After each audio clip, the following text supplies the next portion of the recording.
All right. I'm here with an old friend, Tina. Tina and I have known each other for a long time. I reached out, I saw her online, I reached out.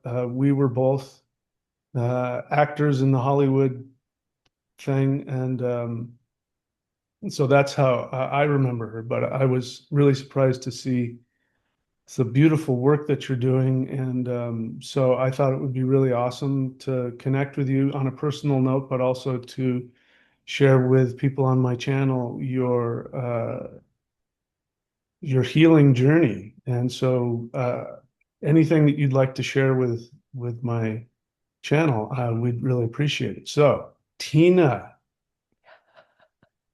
there she is. How's that for an intro? That's great. I love it. It's just awesome to be in connection just for just the how long it's been and in the realm of my acting days, which, are fun. I feel so How old long now. ago was that? That had to have been 30 years ago. Oh my gosh, that makes me feel so old. Yeah, I believe it was. I believe it was. Yeah, I It had had hair to, it back had to then. be. Yeah, You had hair back then? I had hair back then.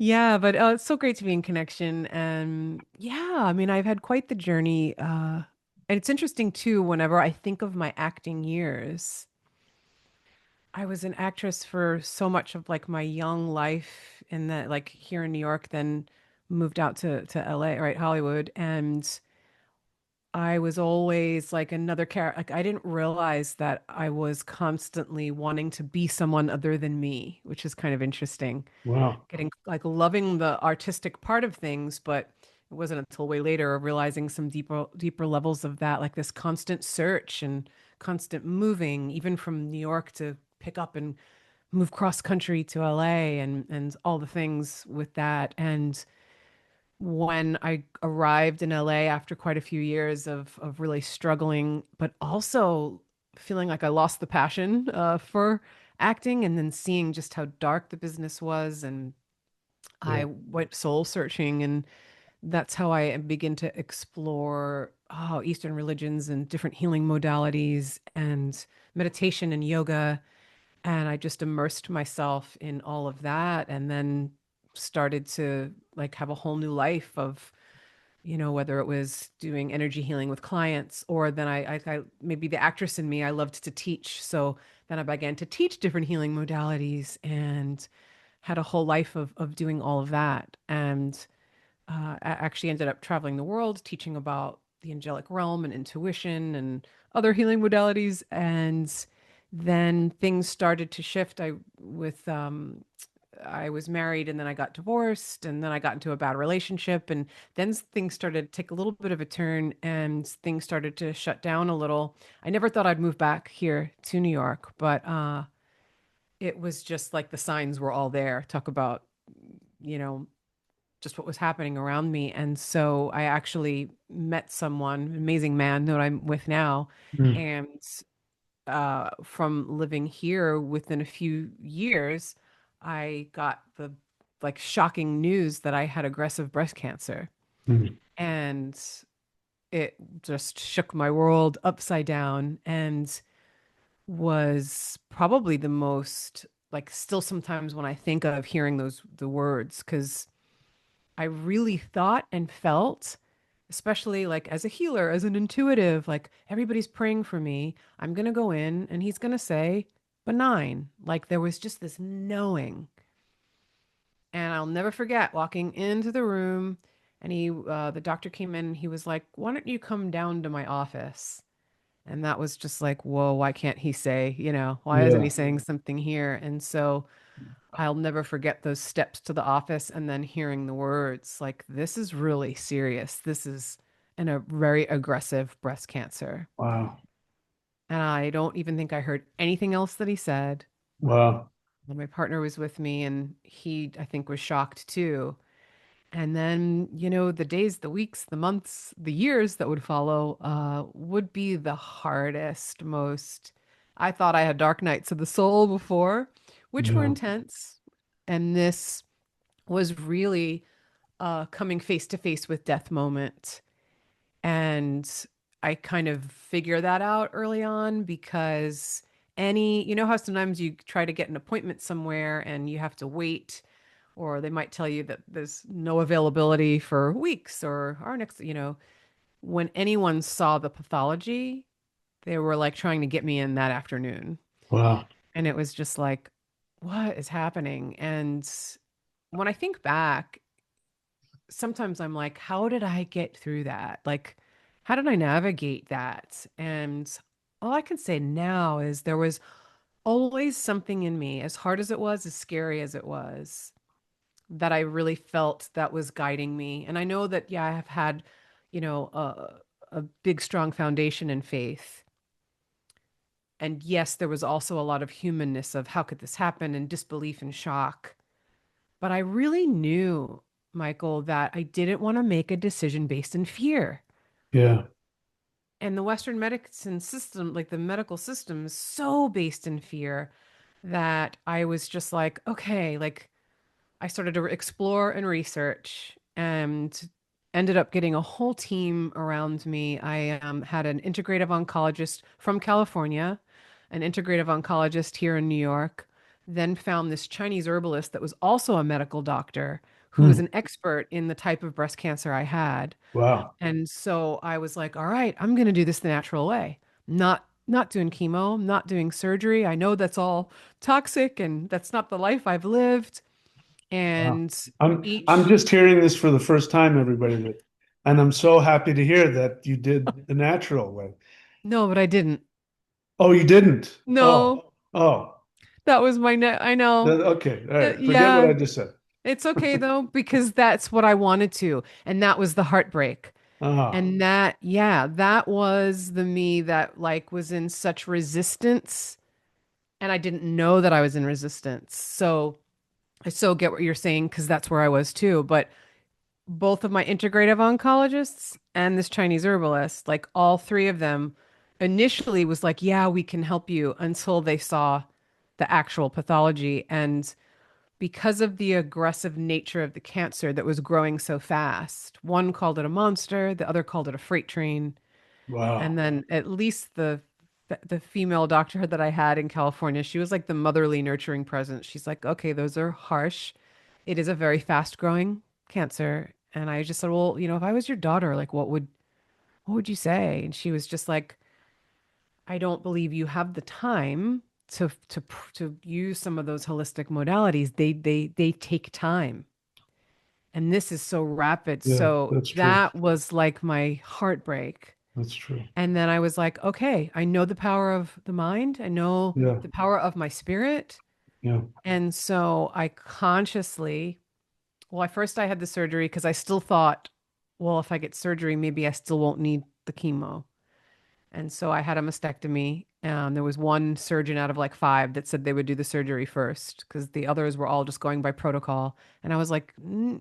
So there was a lot of like navigating it in a way that's like, just really trying to get quiet enough to feel into what's going to be the best for me.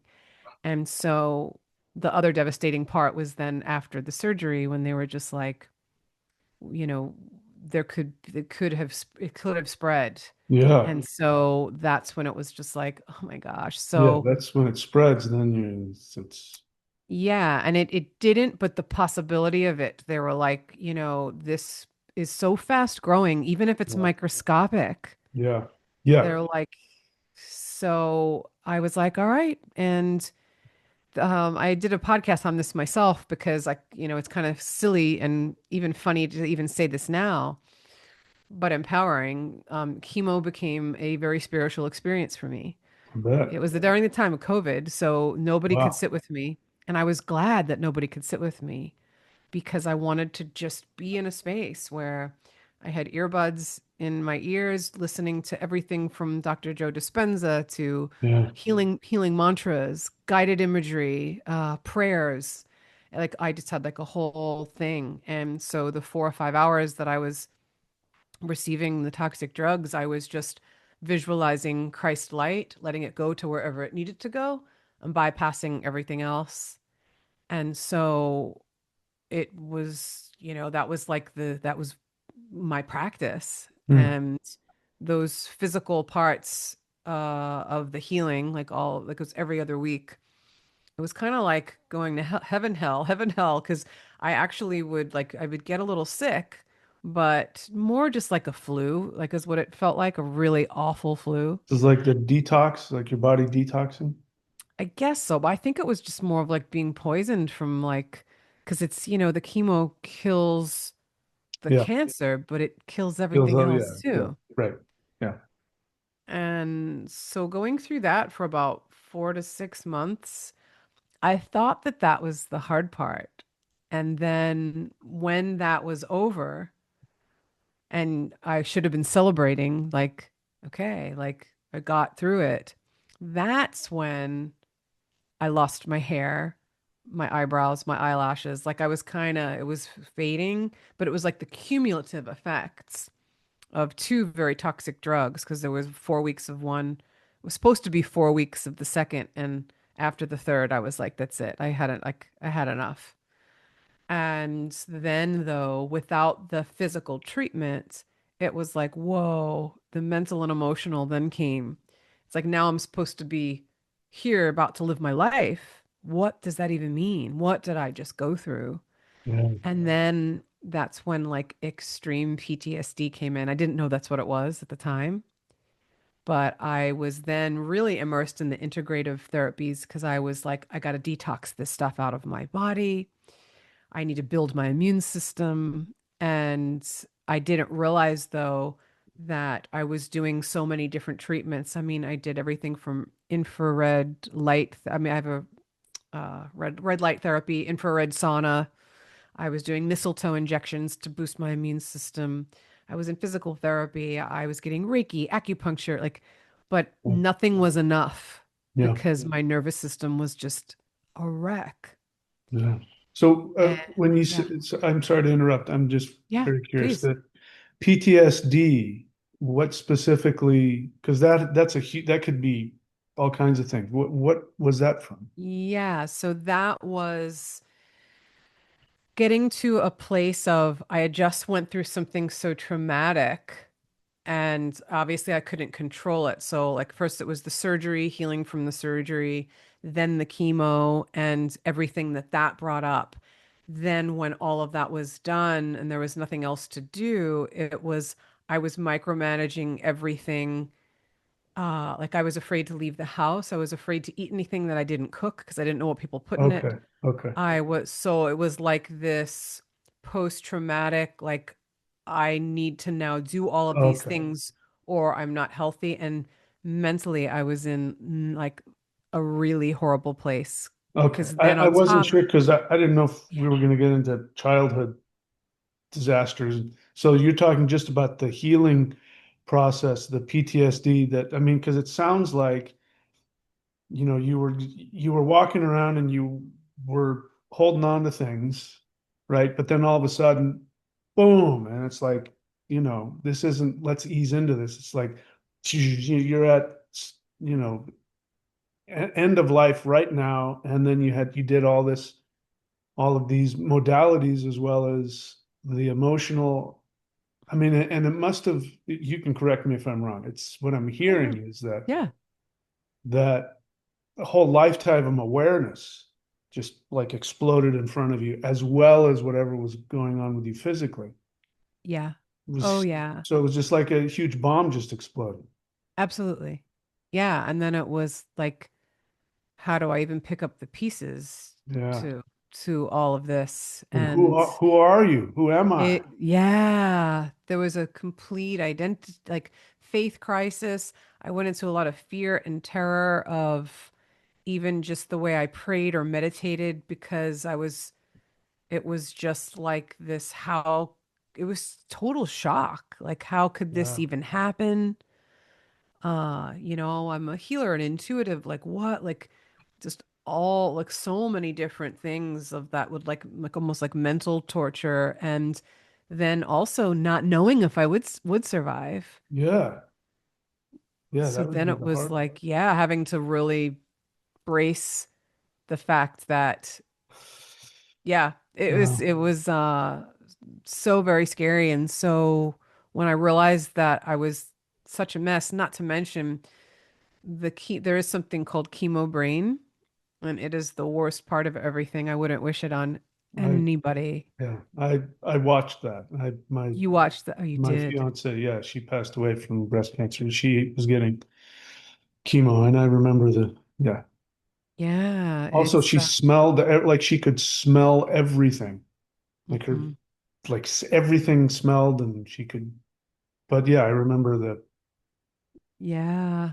That was It's I guess it, with each person it can be different, but these drugs were that like they give you such toxic amounts, especially because of the aggressive nature yeah, of the cancer itself. So at my darkest hour, I would walk up a flight of stairs and be exhausted. yeah, If I even just got out of the bed to go to take a shower that day, that was like an event. yeah, And then I couldn't form sentences because of the chemo brain. I didn't even know that until I had to answer a call.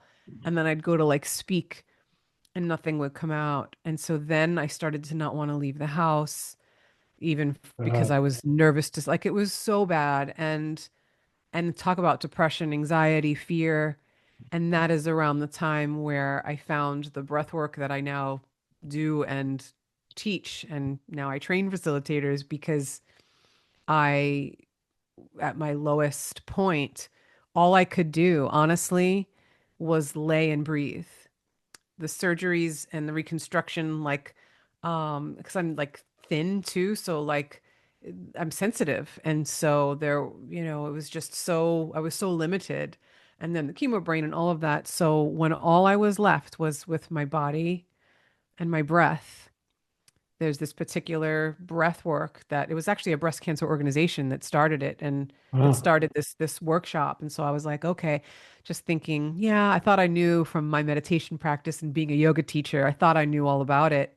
This was so different. And even in one time of laying for 30, 40, 50 minutes doing this particular breath, it was like a light turned on. And it was like something from a year of being bedridden and depressed and not knowing. I was like, slowly, I was like, whoa. I started to do the breath every day. That's how I found Alchemy of Breath, which is the school that I now teach for. I got a scholar. I had no money at the time for anything. They were gracious enough to give me a scholarship, I think, too, because I didn't know if I was going to make it. yeah, And I immersed myself in this 9-month program that was online and started to literally come back to life. And it's not just the breath, it's the nervous system. It's also, like you talked about, like trauma. You get to go through your whole birth story. Like the first 4 months is what was happening before when when you were in your mom's womb, the first 7 years. Then like you really get to go through what are the patterns in my body? What are these programs that are running? And then when you bring breath work into it, you're not reliving any trauma. The breath's taking care of everything. So it was the most beautiful way to reconnect with all the former versions of me throughout my life. Every time that little Tina closed or was hurt or thought she wasn't good enough. And so then it really was, wow, now I'm really healing from everything I never felt, from everything I always fought or resisted. And then how beautiful, wow, if I wasn't bedridden, I might be moving on to the next thing like I've been doing my whole life. So then I started to see yeah, the gift of surrender and, all right, maybe it was beyond my control, but what if all of this really is happening for me? And what if there's a deeper part yeah, of me that's being initiated? yeah. Yeah. Okay, so please correct me if I'm wrong. Yeah. What I'm hearing is that this breath model, obviously, I love hearing that because I'm a Qigong teacher, and I'm Oh, yeah, awesome. yeah, that's one of the main things that I do. But so what I'm hearing you say is that the breath wasn't so much about going back and reliving. It was more like it moved you forward. And as you do the breath, it's taking you forward in your psychological progression, if you will. And along the way, stuff is coming up and you're releasing that. Am I getting that right? Somewhat. What I would say is what's important to note is that anytime we didn't feel something to the full capacity, which is probably a lot of our lives, and we close, that energy becomes frozen in the body. And it gets stuck there. Yeah, absolutely. And it's nobody's fault. It's just what happens, right? Right, And then right. our whole body and field is an archive Yep, of everything that ever happened. yep. And that this is what becomes the programs and why we think we're reacting to what's happening in the moment. And that's just really a trigger to Right. something that's, It's just a trained response and yeah, exactly. to impetus. Yeah. So the beauty of the breath. So there's one thing to just talk about something, which is like therapy is beautiful. I've had a lot of therapy in my life, but the only limitation to therapy is you're just in a beta brainwave state and you're just kind of talking, analyzing, looking at it at Right, different points. right, We're not moving any energy in the body, right? right, right. So this particular breath work that I do and that I teach, it actually shifts your brainwave states. So you can go into brainwave states where now you're moving out of the beta into alpha, into theta, where these higher states of consciousness can be accessed, but also new neural pathways can be formed. Then you're also bringing breath, which to me is God, love, Yep, source, whatever you choose to call it. yep. So now you're in alignment with who you really are.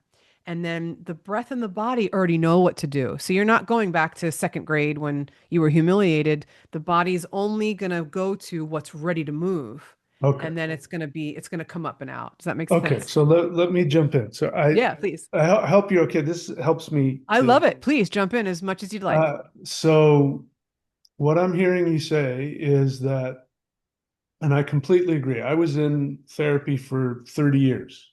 Okay. And it was great for about the first 5, 10 years. And then not only did it not go anywhere, but I was in a group, and we were in this group for a long time, which was unusual in and of itself. But what I saw was that the people in the group who weren't taking actions, because I also worked the 12 steps. I've been doing that my whole life. So I would go to therapy and then I'd work the steps and then do my qigong and other stuff. So I had all of these other ways to actualize what was coming up, right? Yeah. And work with energy and all that.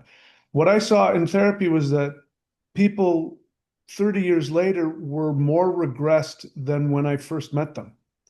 Like the assumption that I saw, I'm not speaking for all therapy or therapists. This is what I saw. What I saw was that in this particular therapy was that the assumption was if we just bring out the unconscious, everything will work itself out.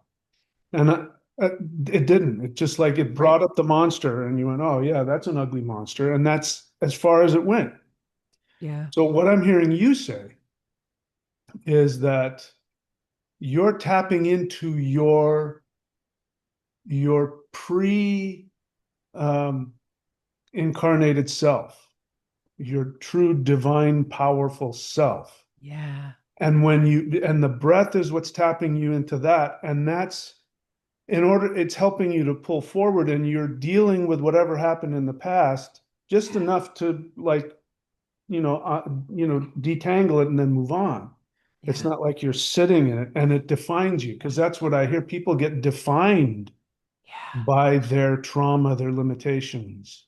Oh, completely. And this was, I've been doing all this spiritual work all this time, but then when I did CE5 and I connected to beings outside of our dimension, in a higher dimension, Yeah. they were very they were insistent about telling me who I was before I incarnated. Like, you're Oof. this God that does this and out there, and that's all they care about. And so I'm hearing you say that you're tapping into that through the Yeah. breath, which is now you're expanding into not just who you really are on earth, but who you really are Yes. as a spirit being. So am I getting that right? Yes. Absolutely. Absolutely. And whether you want to see it as breathing in love or your infinite nature, It's the breath's giving you that opportunity when you come into the body and bring that breath consciously in, down to the pelvis, the belly, up into the heart, and you do it in a particular way over a period of time. It's bringing that life force, that prana, that light to assist in the remembering. But in order to remember, it's like it's all that armor of protection is the programs that are kind of Yep. covering it, or the Yep. personas or the identities or the ego, like all, Right. and so it's like the breath's peeling back those layers to uncover what's the true essence, but it's covered up by what we think's protecting us, but it's also it's Right. But closing everything all out. those things that are protecting us are just the what we did, the choices we made. We Yes. deliberately chose these responses, and these responses were how to protect, how to to function. It's And how to all of survive. how to survive, but it's well, you're an actor. It's a character we created. Yes. It's a when we incarnate, we create this character, and just like actors, we do this whole backstory and where Yeah. they came from, and this is their motivation, right? What's Yep. your motivation? Like when we do a scene, the director will say, "Well, what is it that you want?" Right. And that's based on the character. Each character wants different things, and Exactly. those are arbitrary choices. We choose them, and then we identify with them, and then we say, "I am this. I feel this," and it's temporary. Right. Yeah. So, Yeah. so okay. No, no, I love it. And I love that analogy too, because yeah, it's important to note too that these characters were chosen and created. We don't want to beat ourselves up because it was for survival. It wasn't safe maybe at Right. home to be ourselves fully.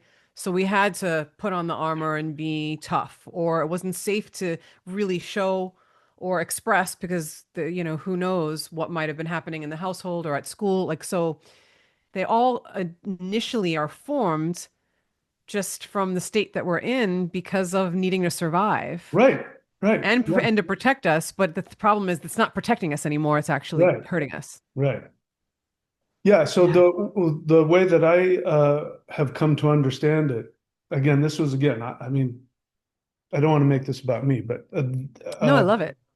when I connected to higher dimensional beings, I mean, it's a, but I forgot what I was saying. Um, yeah, I did. I completely forgot what I was saying. It must have been important. It'll come back. It'll come back if it's important. Um, it was having to do with what I saw. I remember they were taking me deep, deep, deep beyond Earth to, here's who you were long before. And of course, the deeper you go out there, the bigger you become. You become Wow. more and more like a god. Here's the weird part. That sounds like it expands the ego, and it does the opposite. It Wow. destroys the ego. I love And that. the 3D mind fights as hard as it can to resist that. Right. So for me to keep saying, yeah, I had to learn to say yes. They would, whenever they'd come and they'd ask a question, they'd say, "Do you want to know about this? Do you want?" I would say yes. No matter what they said, I would say yes. And I'd repeat back to them what they told me so that I would hear it. Right. And what I came at one point, I got to a level where it was I didn't mean for this us to go here, but it applies. We got to this. I got to this place where there are these beings who came up with the idea of the Earth School, Okay. and they said that each incarnation is a soul, which is really a god, going down and saying, what happens to consciousness if fill in the blank? Whatever your challenge is, if you become a billionaire, if you become homeless, if you become, so that's the character that you're creating is, not like what we did as actors, which was just to experience a character. It's more like if I Right. become that character, what will happen to my consciousness and what will I learn? So I call it the experiment. Yeah. And so at any point during the experiment, there are some people that never get out of it. And we look at them, we go, that poor person stayed insane their whole life, or they were a drug addict their whole life, or whatever it was. They could have gotten sober, right? But the way I look at it now is, oh, that's their experiment. They're not Right. done. But you can leave the experiment whenever you want and move on to the next one, Yeah. which is you can heal that, but you have to be willing to let go of the identity you've which you think Yes. is, like you said, survival. You think it's your life. You think you'll die if Yeah. you let go of that identity. But You know, like it's really an ego death though, yeah, right? it's Yeah. the death of the third dimensional. It's like I liken it to Odin, who sacrificed himself to himself on the tree. Unlike Right. the some of the other ones where they sacrificed for others, he died to himself so that he could then become king of the gods. That's how. Wow. But that's I what I'm love hearing you that. say. It's that Yeah. you're not looking back. You're moving forward, and it's like you got stuff you got to take off so that you can Yes. go forward as you're pulling in more of yourself and expanding into what we might say is your future self, but it's really the self that you've always been before you even got here. Yes.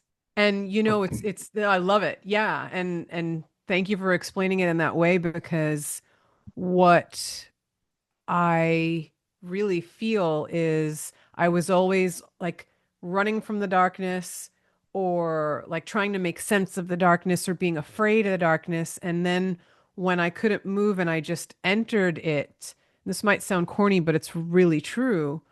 Through this breath work and through my experience, through my recovery, there was this profound knowing and experience of I'm the light.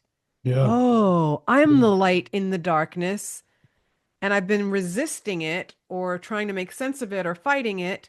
And once I just surrendered and breathed and tapped into who and what I really am, oh wow, I am that light, Yeah. And the other thing that a lot of people don't understand, and they may not get it unless you've been through something like this, but as hard as all of it was, because it was about a 2 to 3 year recovery, I would do it all over again because I wouldn't be who I am now Yep. without it. Yeah. Yeah. As intense, as scary, as, and like I said before, I wouldn't wish it on anyone, but everyone, like what you were saying too, whether you're homeless or whether you're a drug addict, like I don't know that person's highest path or their soul's like evolution of what this experience is giving them. And that's another thing where I've just learned of like, wow, everything to me is God or love appearing. And then depending on what I'm holding is how I'm going to, what I'm holding that's not love is going to be how it shows up for me to, breathe into it, so to speak, or, showing me what it is that I might be holding that's going to be like a trigger. And so it's really taking full responsibility Yeah. for, what's mine or what's showing up. Yeah. So I've talked about this a lot, but recently I've made a lot of videos about this, and so I'll repeat it again, Yeah. and I'd love to hear your take on it. So, um, my understanding is, again, like I said, we're gods. We've chosen to come here, and we've chosen our character to understand what happens to consciousness if, during that. And that's the program. And then we get in there, we forget who we are, and then we keep recreating the program and or changing it Yeah. depending on whether or not we take responsibility. So Right. I tell people that we chose to come here. This isn't a prison planet. We weren't forced here. And nobody comes here unless they choose to. And you only get to come here if you're among the most powerful gods in the universe. And so, I forgot. Why am I forgetting? Something important. Maybe it's self-consciousness. Um, Crap. Well, you're saying that we What was I forget saying? we choose all the things that can happen and we Oh, forget okay, who yeah. we So, are. right. So what I was saying is that people get furious at me when I say, you chose your life. You know, all of the things that you think are imprisoning you or torturing you. I said, you created that. You chose that. Now, that isn't the part that pisses them off. What pisses them off Oh, is when I say, and if you created the misery you have, that means that you can create your perfect life. yes, So I'm giving 100%. you, they get furious at that. And Really? yeah, they get furious and they want to go back to uh, proving to me that they're actually a helpless victim. Wow, they're They fighting for their don't, limitations. they're not mad at me because I said that. If I said to them, you're a helpless victim, they'd say, I know, here's $100. But if I say to them, you're not a helpless victim, you chose to come here, they stop right there. They don't hear when I go, and you have the choice to create whatever you want. They don't hear that. They never hear that part. They only Yeah. hear the part about how they feel like I'm attacking them if I don't co-sign their victimhood. So that's what I'm hearing you say as well. That Yeah. what I'm hearing this process is that you took full responsibility for being here. Yes. And Yes. and again, for me, it makes it easier because then I go, oh, well, I came here to figure out what that experiment was. And Yeah. once you get the result of the experiment, you don't have to play it over again. You can Right. move on to a new one. Like, what happens if I get everything I want in life? Or, whatever. Yeah. What happens if I find true love, Yeah. true I health? know. I've had that experience too with people, and I think it's, a lack of awareness or just really being embedded in this smaller self or like just addicted to the program in a lot of ways too, which I totally get. I have compassion. I've been there myself.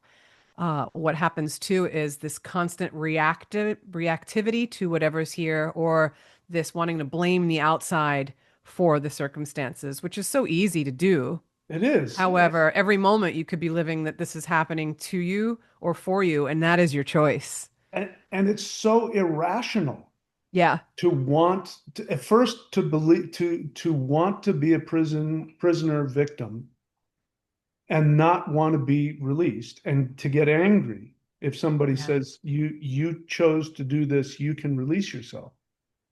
Um, but what I found, this is my most recent experience because I was thinking about this, Hmm. I was like, why are people getting so mad at me? I'm telling them you can be You're trying to everything you empower want. them. Yeah, I don't understand. And then I thought about it and I said, okay, well, if it's bothering me, this is my projection. So obviously I must be feeling this or I wouldn't be, you know, bringing this into my reality. So I went a little bit deeper and I applied it to the things I shared with you. And I realized the anger is the last defense of the horror of accepting that you are God, that you Mm, are the infinite. So it's not just that I created the problems, I created everything. right. And then you're by yourself with this infinity and all this responsibility of being the creator of the universe. And I Right. realized that that is such an intense place for a human mind to be, a Hmm. 3D human mind that is programmed to play a character. Yeah. When you open up the or you say cut and you open up the curtain and the play's over, then who the hell am I now? I'm Right. God? What? That was a lot easier being this little tiny victim. I don't want to. Yeah. Now I'm responsible for creating this whole universe, and so that's what I realized. It was the anger is the last defense, and it's the fear. What we're most afraid of is finding our omnipotence, our true spiritual power. Yeah. So now I get it, and I still haven't worked through it, obviously, because I have a lot of passion around it. But um, anyway, that's what That's I'm. okay though. Yeah, no, I love the passion because Yeah, it's just showing you that there is energy there and you're taking responsibility and awareness for it also, which is, all we can do. And the fact too is that on this higher level, it is all oneness.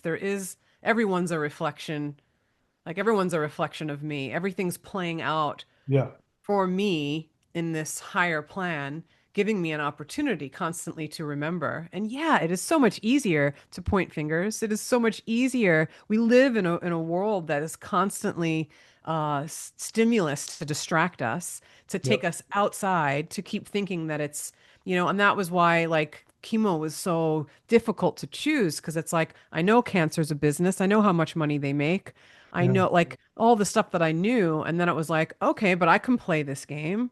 What if, yeah, there are these toxic drugs that are going into my physical body, but I'm not my physical body. I'm so much yeah, more than that.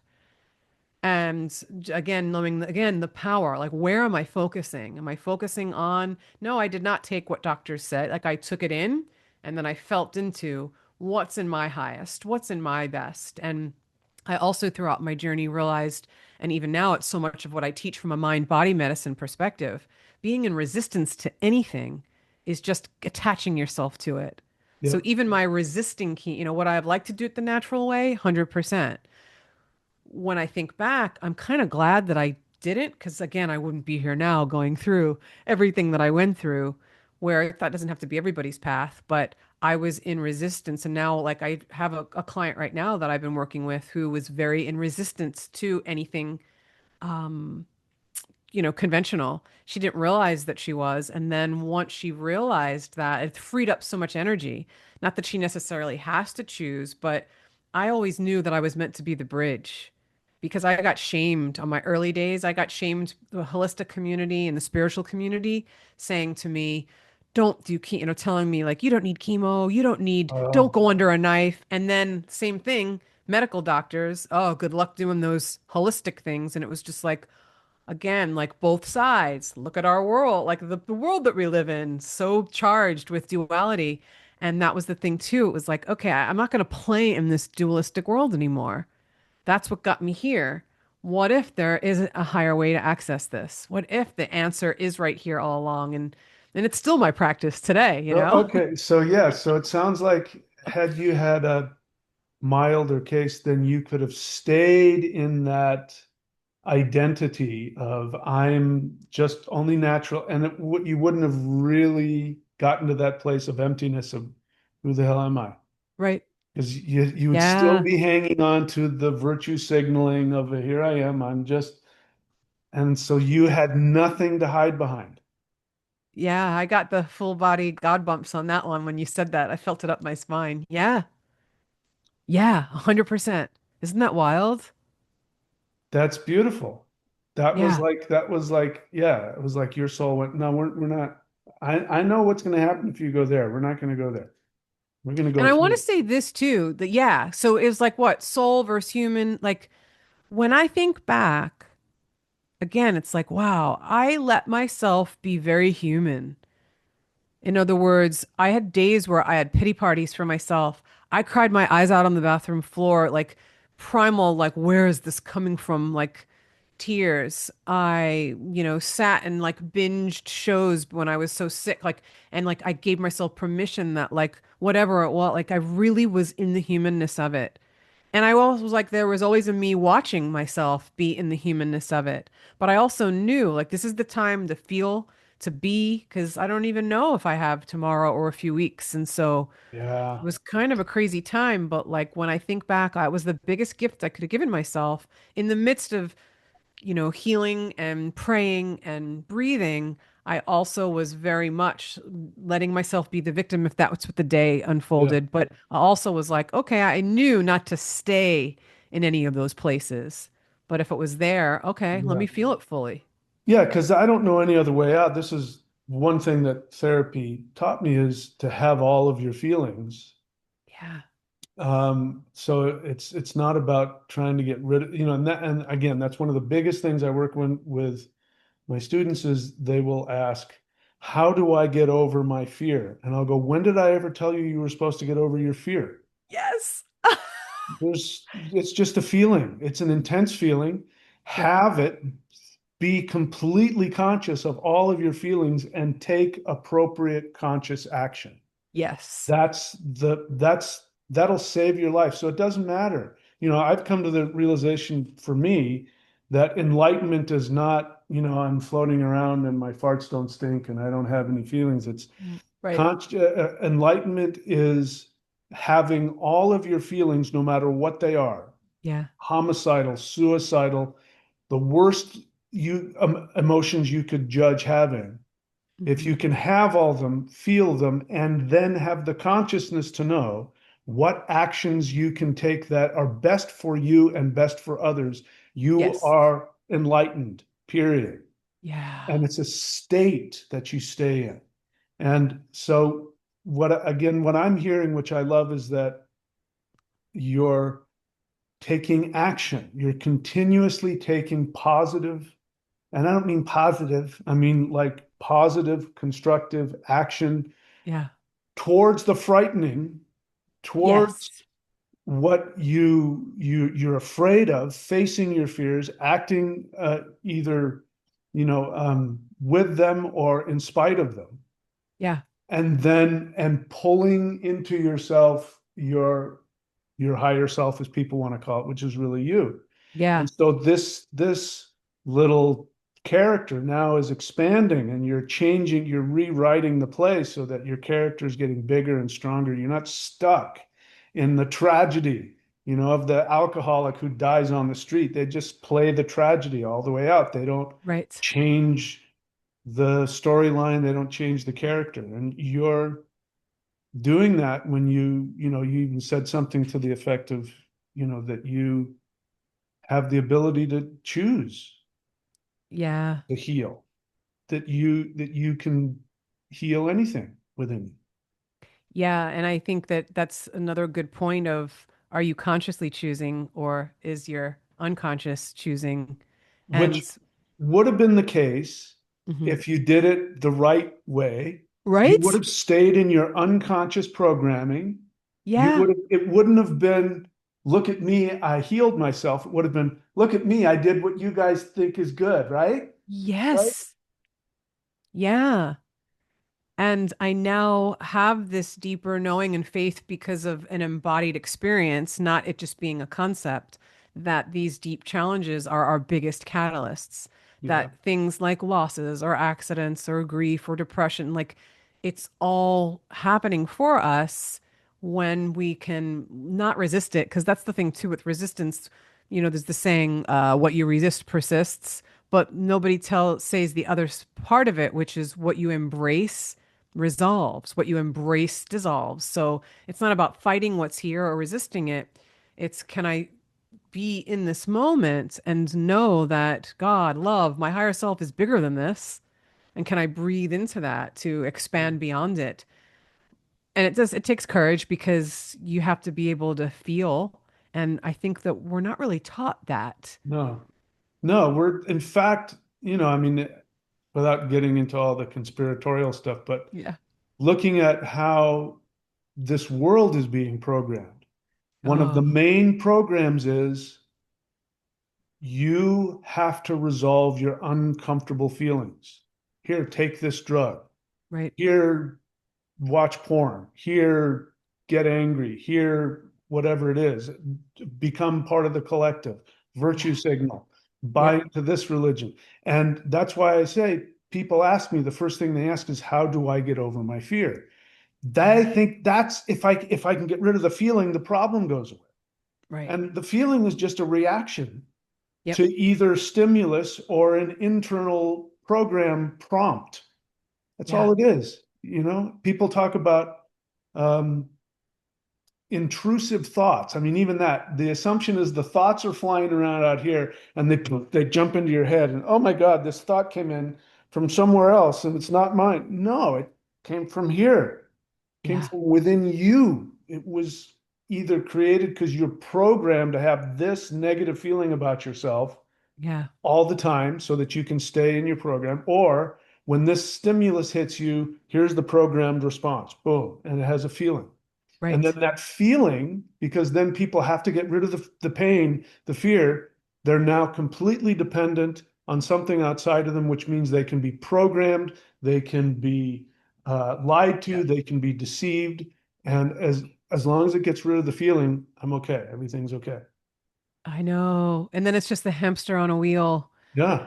It's not going anywhere. And yeah, like, it's interesting too in a lot of the work that well, one, I think I love the synchronicity. Right before I taught before this call with you, and I literally said the same thing. The fear isn't going anywhere. What is your relationship with it? I was just like saying the same thing. And to drop in a little deeper with clients and students, it's a nice, more compassionate way to look at it as there is one in me that is afraid. And it's this former version of me. Like a lot of times I'll use like different ages of myself of like, well, who is the one that's so afraid? And can I soften and Mm. breathe and let myself feel that and meet myself here? That's how it transmutes, not by resisting it or trying to make sense of it or oh, let me find out the meaning. Like all of that just like gets in the way of us just being here to remember. And that's why the breath helps too, because the breath will help to really, I lost my train of thought. But when you bring in the breath to help you remember who you are, you're breathing in that light to allow that energy that was once closed. It's giving it an opportunity to move, Yeah. and you're letting it come through. And yeah, you might feel it, but you can feel it in order to heal it. Yeah. Yeah. And movement. That's what that's the movement of the energy is the Yeah. movement of the emotion, the movement of the awareness, the movement of the program. The program doesn't stay stuck. It's you can change it, you can rewrite it, you can rewrite your code. What Yeah. I'm just hearing is the two, or not the two, but two different approaches to the same thing. Mine, of course, is very masculine, warrior oriented. No, take action, beat the hell out of that thing. It says this. No, fuck you. I'm going to go do this. And yours is no, this is a feeling. Let's look at this feeling and allow it to evolve, which is might be more of, the feminine way of looking at it. Yeah. And I'm saying that because I know that for some people that's going to be a more helpful approach. Is to my approach might not they might not want to do that. They don't want to fight Yeah. everything. I want to beat the hell out of it, Right. and it works, and it's the same concept, but it's a different way of approaching it. So that was one of the reasons I wanted to bring you on, because I wanted to bring some other a different light to what I rightly presumed would be the same kind of thing. Because there's no Yeah. way I didn't know anything about what happened to you other than that you had had cancer and that you had healed from it. That's all I knew. And I Yeah. knew enough to know that if she's done that, there's no way for her to get to that space without having to go through the work. Oh, So I yeah. knew that you were going to be speaking the truth. But I really wanted to bring that more of just a different approach to it, because I think some of my students kind of go, I can't do that the way you do it. Right. They need And I they think need there's a, another. there's a lot of ways to Yeah, heal. And it's just finding what's going to resonate most. And sometimes we're saying the same thing, but we might say it differently. And so right, somebody hears it in a new way. right, And so it's not about right or wrong. It's just about what's going to be in resonance in right. this moment, and that can change. But yeah, it's like it's been fun to like unpack things though too, and and see what's most in resonance. Wow.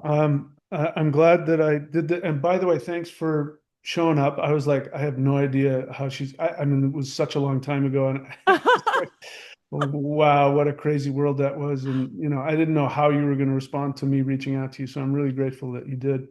And thank you for sharing and being so gracious and generous and brave and sharing to people. How can people get a hold of you, get a hold of your services? I mean, I'll put it up when I edit it. I'll put it up so people can see it. But where do they Yeah, need to go? I have a new website that's about to come out. It's breatheopenwithtina.com. So really, really simple. And right now it's a web page where you can get like some meditations, but within like a month or so, it'll either way, there'll be something there to connect. And I'm on social media also. I do put out, videos all the time of messages to just support where people are at. And so I'm on Instagram and Facebook primarily. Those are the two. Okay. Now, Oh, I have have a you? YouTube channel too, but not as, I got to get over to YouTube a little bit more, but I do have a Yeah, YouTube that's too. well, that's I wanted. That's That's how why I you could, said yeah. here. I'll put her. I've got. I don't have a huge channel, but I got a few people on here. Yeah. Um, so have you emailed me those? Is Not there? yet. Okay, so I have, email me whatever these are, and I will okay. put it in the description in, or edit it on the top so it'll be above your head the whole time. So people, I have to talk to her now, and they'll stop the video and they'll go talk to. Well, Um, I love the work that you're doing. Like it's just so cool. And I've heard before that like other beings say that like we are this royalty, and I've heard that they say something like they're in awe of us that we do come into a body to experience this because they can see how like painful and how, yeah, and there was something about that that always resonated. so I love talking about it. So now that Yeah. you've given me the opportunity, I want to talk a Yeah. little bit about it. I love that. 2.5 years ago, I did not believe in extraterrestrials. I thought it was nonsense. Um, Even though I was a spiritual person and I did qigong and I did, Yeah. all this, crazy esoteric stuff, I didn't believe in that. And I didn't believe in it because there was something about the alien abduction that didn't sit right with me. I said, that doesn't make sense. The universe doesn't act like that. Right. So I said, this can't be real. And then during COVID, something started going off in my head. Like, I started getting this weird fear like aliens are trying to kill humans with a virus or something.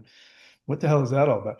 And so I went searching and I found Dr. Stephen Greer's work, and I saw that he had a movie called Close Encounters of the Fifth Kind. Hmm. And I went, okay, this is nonsense. Let's watch this. So I watched it, and what I saw was the opposite of what I thought I was going to see. And what had happened, if you remember when we were doing the film, remember I gave you a book to read? You remember? And it was like really weird, esoteric, spiritual stuff, right? Yes. So that's where I was. I was still training in that and trying to be an actor at the same time. Right. So what happened is after decades of working with these spiritual masters, I got as much as I could from them. And I still didn't, there was still more. And I was like, where can I find more? So I watched this video and I'm watching these people, and there's like video of like these non-physical light beings going and connecting with people, and and I said, if those beings exist, I want to train with them. And I thought, of course, they're not going to take me as a student. And I said, I have to train with them. And so I did CE5. And it took me 3 times to break through my shell. I even have video and audio proof that they were there, but I didn't see them. And what is the CE5? It's a program? CE5, yeah, if you go look it up, it's Close Encounters of the Fifth Kind Protocols. It's a Oh. super simple meditation. It's so simple, but it's really important about how it shifts you to a higher dimension. And we do it on my channel twice a week for free, but it's also recorded in case anybody wants to. They just Oh, cool. go to my, if you want to, you can just go to my live section on my channel, and Okay. they're recorded. You can just pick one, put on your headphones, and sit back and listen. And so they sort of taught me how to do that. It's super simple. But to get to what you were saying was Hmm. what absolutely broke my mind. It broke it. Was I thought I was going to interact with these, other three-dimensional beings and other planets that were just more advanced, and hopefully they would teach me their practices, which they did. In fact, they taught me mantra and things like that. Hmm. But what they immediately started doing was they started calling me by my spiritual name, Mahadeva, and they started talking to me like I was their superior.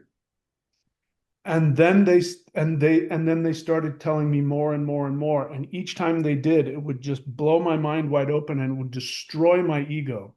Like it was horrific. But they made it very clear that we are their gods, that these are Wow. beings that live on higher dimensions. So yeah, they're in much higher spiritual frequencies, Right. but that we were the biggest ones that said, I'm going to go down into that really difficult school. And in fact, they want to come, and some of them like are told, you don't trust me, you don't want to go there. You are not. We look at them though, because they're in a higher dimension, we see them as angels, we see them as gods. You can't experience them and not think you're talking to an angel or God. Right. And they're looking at you as, this is Jesus coming down to earth. They look at Wow. everybody like that. That's beautiful. And one time, this is one of my favorite stories, but this was early on, and I was doing the CE5 meditation, and I was outside of Earth, just imagining that I'm floating around, and my guide is there, and he's about to take me somewhere, and I'm sitting there, and I'm just kind of looking at Earth, and I don't know what I was thinking. I was just kind of thinking about nothing, and he comes up beside me and he says, "Mahadeva, you're distracting everybody." And I turn around and there are all of these ETs and they're looking at me like I'm God. They're waiting for me to tell them what to do. And because I had no idea, he said, "Come on, let's go." And so we went to another dimension and talked to other beings and things like that.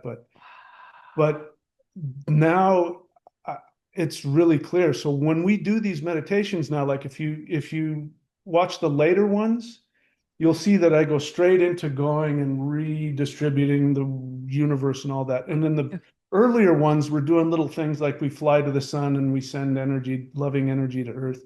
Oh, that's beautiful. But every human being here now, we are Yeah. shifting to this level, but every human being, if they allow themselves to, when they go out there, all of the light beings, they will all just bow in front of you.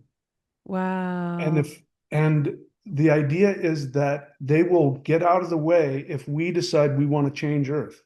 They'll back up and they'll go, let's watch the gods do this. And it That's just takes amazing. making the decision that I'm going to believe that. And the energy, this is the thing, the energy is unmistakable. Like if you connect with them, the energy that hits you is it just I've been teaching Qigong my whole life, so I know what energy is like, but Right. that's not from here.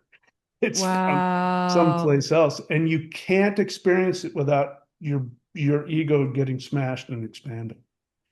So since That's you so asked, cool. No, I yeah, love it because I watched a little bit of the one that you did on Lemuria because I've always felt a connection to Atlantis and Lemuria and I really resonate. I was like, oh, this is so awesome. Like yeah, they're like that again, and it's so every time I make a video like that, it's like I'm going beyond my limitations. Big time right. tough guy. I'm going to talk about fairies, and I don't do Hmm. that, but that's what they are. And then not only that, they are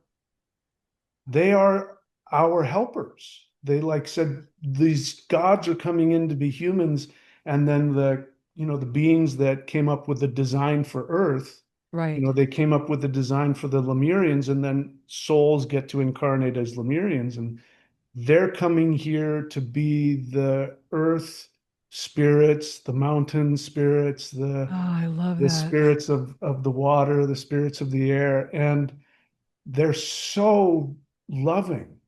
They're Ah, just so sweet and loving, and they want to help us. They just want to that, help us be human and get through that this. makes me so happy. And it's crazy. Just talk like for me to talk like that. I It's love it's only been 2.5 crazy. years. That's Yeah, amazing. it almost killed me. But there was a Wow. there was a point where my whole right side of my body, I couldn't lift my arm, which means that my left side of my brain wasn't functioning. because I couldn't resolve it. I couldn't, you know, I Mm-hmm. couldn't I couldn't make it work in my 3D world. And at one point I was really resisting it. I thought I was losing my mind. I thought that I had become um, delusional because the grandiosity of what they were telling me. I said, I've got to be losing my mind. And the first being that came to me was a mantis being, very powerful warrior. And so he was the first one that started telling me who I was, not only in this past life on Uh-oh. Earth, but out there. And I started to, so I said, I can't talk to you anymore. I need some space. Right. And I was trying to talk myself out of it. I was trying to tell myself I was crazy because it was so painful. The thought, if, when you go through it, I think you can understand. Mm-hmm. And he came to me, and this the closest time that it's ever been to have these beings yell at me. He didn't yell at me, it was the closest.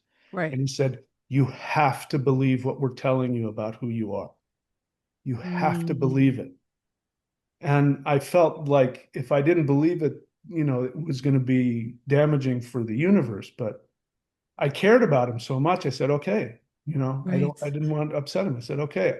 I realized I was being cruel by, telling somebody they're full of crap. Yeah. And this is like my friend who's trying to help me. And so I said, okay, I'll listen to what you have to say. So anyway, yeah.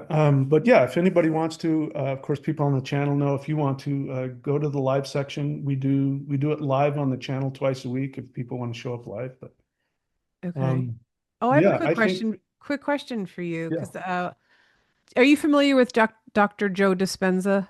yeah, very. So I have a lot of like clients that will go to his thing. I've always wanted to go to one of his things because I love his work or whatever. But someone just told me recently, and this blew my mind, but I'm not surprised, that at certain events he talks about blue beings that he brings in or some, or so you're aware of that? Oh, I've got my goosebumps again. Yeah, yeah. It So was, and it's. Uh, in fact, he was one of the. When I listened to him, there were two big things that helped me integrate, and one was his. And really? he was talking about one of his seminars where they, open up the pineal gland. Yep. And he said that while he was doing that, he saw these really tall light beams surrounding the place. And he's like, "Do you see those beings?" And like the other person, "See those beings?" So he reaches out to them and he says, "Why don't you join us?" And they said, "We would love to, but we can't. Because if we go down to your frequency, that is damaging to us." And here's the part I love. And they said, it is damaging to us to go down to your frequency, and we love ourselves too much to damage ourselves. Oh my God. But if you're willing to raise To your raise. frequency, we will meet you halfway. And then he was talking, people would be lying down, people would be working, and then their legs would be lifted up and things would crack and snap. And, so some being is there, helping to, pop things open and heal them. And in my first two, like what happened is when I had my first experience, when I successfully did CE5 and the mantis being showed up, uh, it, you can imagine what that would have done to anybody. But for the next 6 months, at least, beings were coming into my room every night, light beings. Like if my eyes were open, I wouldn't see them, but if I closed my eyes, I could see them. And they were putting energy into my body. There was like this blue energy. I'd be like sleeping and dreaming it, and I'd wake up, and and I woke up, after dreaming these crazy dreams, and I woke up, and my foot was up in the air, and it was being twisted, and there was nobody around, and it like snapped something in place. That was going on every day for at least 6 months. And Every day? Wow. every day at night when I went to bed, and during the day, I'd be sitting there watching television, and some being would show up, and then they'd start telling me, you know, you're the God who created this and this, but Wow. yeah. So bottom line is I found out I had a lot of karma I had to catch up with to help bring me to where I am to help bring this shift, this shift that the world is going through. Yeah. Anyway, So cool. It's so cool. yeah, yeah, I'm glad. So thanks for asking. Oh, Absolutely. okay, well, I will absolutely give people your information. Is there anything else that you'd like to say? Anything you'd like to share with people or last? Um, I don't know. I guess, we've kind of been talking about it, but just that, the power is within. And we hear that. And I think that we can get really caught up in spiritual concepts. And because this was my experience, and I was a good teacher because I was a good actress. I could Yeah, take these principles and speak it and lead these great meditations and not realize it was just a concept. I hadn't embodied it.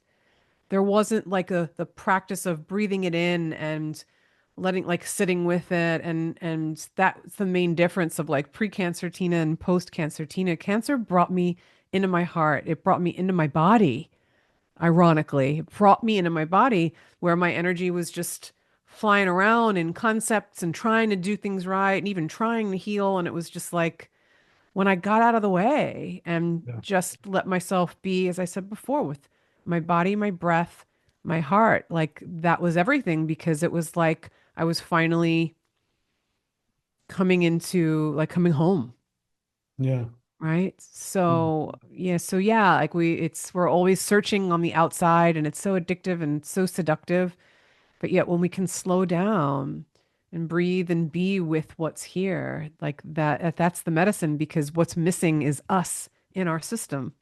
yeah, That's what I realized. That's what was missing all those years, playing all those roles and doing all the things. And it was like life and God and love was just saying, just stop, just be here now and be yeah, here fully. We always hear about the now. There is only the now, but you have yeah. to breathe into it and be here to experience it. So, Well, beautiful. yeah, I'm very happy that you showed up, and it was me too. beautiful hearing your story, and I absolutely feel it and I believe it. And Mm, so, yeah, anybody wants Tina's help, there's the information somewhere. yeah. And go check her out. And well, okay. So thank you so much, Tina. I can't even Thank begin you. to tell you how amazing it is. I mean, we 30 years ago we were I trying to know. make that film together, which never went Yes. anywhere. And, Oh, and here but it you was are again. And fun. yeah. Yeah. So anyway, Yeah. Thank you for being the one to reach out and how beautiful to reconnect on a different level, different time and space. But you yeah, bet. I feel it in my heart and I'm grateful. Yeah, me too.